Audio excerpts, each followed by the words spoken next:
Nous allons voir ici comment configurer les antennes mobiles. Cliquez sur le cadenas pour débloquer l'accès aux paramètres des antennes. Allez sur Paramètres GNSS. Ici, nous pouvons voir chaque antenne et leur état actuel. L'antenne de position, qui sur une pelle se trouve sur cabine, est située en première position en haut de l'écran.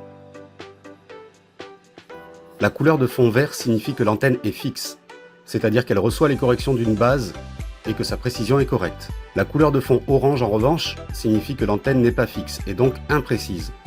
Il ne faut donc pas régler finement lors de cet état. En seconde position, plus bas, se trouve l'antenne de cap, qui sur une pelle se trouve hors cabine. Enfin, en dernière position se trouvent les paramètres de la base sur laquelle les antennes doivent se connecter.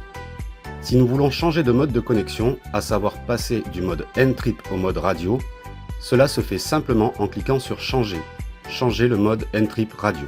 Dans notre exemple, nous passerons du mode N-Trip au mode radio. Une confirmation est visible ici. L'antenne est bien en mode radio. Il faut ensuite configurer la radio pour se connecter à une base existante. Cliquez donc sur Radio. La majeure partie des protocoles radio sont pris en charge par les antennes guided. Sélectionnez donc le protocole compatible avec celui de la base. Vient ensuite le choix de la fréquence. Vous pouvez mémoriser jusque 10 fréquences différentes. Pour modifier une fréquence, choisissez un emplacement à éditer et cliquez sur Canaux. Entrez simplement la fréquence équivalente à celle de la base et validez. Le choix de la puissance n'a aucune influence en mode récepteur. Choisissez donc High.